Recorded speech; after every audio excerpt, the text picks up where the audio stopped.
अच्छे दिन आ गए। जी हाँ, पाकिस्तान वालों के आ गए हैं। और बाबर आजम ने इस्तीफा दिया कप्तानी से, पीसीबी पूरी तरह से बदल गया और अब अच्छे दिन भी आ गए पाकिस्तान क्रिकेट टीम के। आपको सैलरी वाला इशू याद है वर्ल्ड कप आने से पहले, जिसके बाद कई सारी स्टेटमेंट्स आई थी कि यार पीसीबी ने सैलरी नहीं दी है खिलाड़ियों की, उसमें एशिया कप भी खिलवा दिया बिना सैलरी के, वर्ल्ड कप भी खिलवा दिया। और अब खबर आ रही है कि पीसीबी ने बकाया देना शुरू कर दिया, यानी कि जो सैलरी बाकी थी वो देनी शुरू कर दी गई है। पाकिस्तान क्रिकेट टीम के खिलाड़ी वर्ल्ड कप 2023 में कमाल तो छोड़िए बहुत बुरे रहे, कोई कमाल नहीं कर सके, कुछ याद करने लायक नहीं था। टीम सेमीफाइनल में तक नहीं पहुंच पाई और टीम से पहले मतलब वर्ल्ड कप से पहले बाबर आजम जो कप्तान थे उस वक्त उन्होंने कहा था कि हम सुपर फोर नहीं बल्कि हम वर्ल्ड कप जीतने के हिसाब से जा रहे हैं, लेकिन वो सेमीफाइनल में भी क्वालिफाई नहीं कर पाए। अपनी परफॉर्मेंस कम और कुदरत के निज़ाम पर ज़्यादा डिपेंड रहे। इसके बाद क्या होता है, इसके बाद टीम जब वापस जाती है, जब वर्ल्ड कप से बाहर होनी शुरू होती है, तभी इंजी भाई का इस्तीफा आ जाता है। उसके बाद मोनी मौकल भी इस्तीफा दे देते हैं। फिर पीसीबी जो सिलेक्शन कमेटी है उसको सस्पेंड कर देती है। फिर अब क्या होता है, रीबिल्डिंग का फेस। इसके बाद जब बाबर आजम का इस्तीफा आता है, वहां से सब कुछ खत्म हो चुका है पुराने वाले फेस में। सिर्फ जाका अशरफ जो पीसीबी चीफ थे वो बचे हुए हैं, बाकी सब कुछ खत्म हो गया पुराना वाला।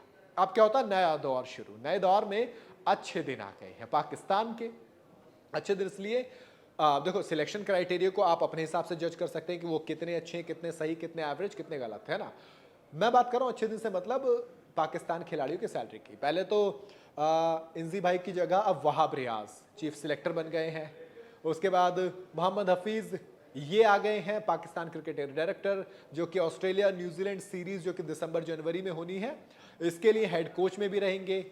अब ये सब चल रहा था, शाहिन शाह अफरीदी को टी20 का कैप्टन बनाया गया और शान मसूद को टेस्ट का कैप्टन। ये रीबिल्डिंग फेज था। इसके बाद खिलाड़ियों के अब अच्छे दिन शुरू हो गए, क्योंकि पीसीबी ने खिलाड़ियों का जो बाकी बची सैलरी थी वो देनी शुरू कर दी। एक अधिकारी ने कहा कि जो सेंट्रल कॉन्ट्रैक्ट था उसकी वजह से पिछले कुछ महीनों से ये पैसे रुके हुए थे।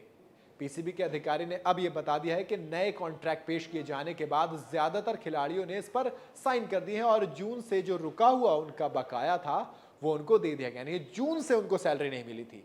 अब सोचिए अगर एक अधिकारी ये कह रहा है तो वो जो रिपोर्ट्स थी, वो सारे बयान थे, वो सही थे?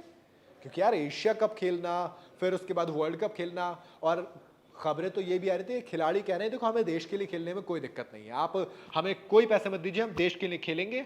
और मुझे लगता है खैर आप जब देश की बात आएगी तो इंडियन टीम या कोई भी टीम ये चीज़ बोले, कोई खिलाड़ी कोई इंसान नहीं बोलेगा, हम बोलेंगे ठीक है देश के लिए कर लेंगे सर, पर स्पॉन्सरशिप वो नहीं लेंगे। और रिपोर्ट्स के मुताबिक यही पाकिस्तान खिलाड़ियों ने कहा था कि आपको हमें सैलरी नहीं देनी मत दीजिए, लेकिन अगर हम देश के लिए खेल रहे हैं तो फिर हम स्पॉन्सरशिप नहीं इस्तेमाल करेंगे। खैर अब जून से नहीं मिला था पैसा, अब मिल गया है पैसा। और जिन्होंने हस्ताक्षर नहीं किए हैं, अधिकारी ने ये बताया कि वो अगले 2 दिन में ऐसा कर लेंगे और उनका भी जो पैसा है दे दिया जाएगा। खिलाड़ियों का जो पुराना कॉन्ट्रैक्ट था वो जून में एक्सपायर हो गया था।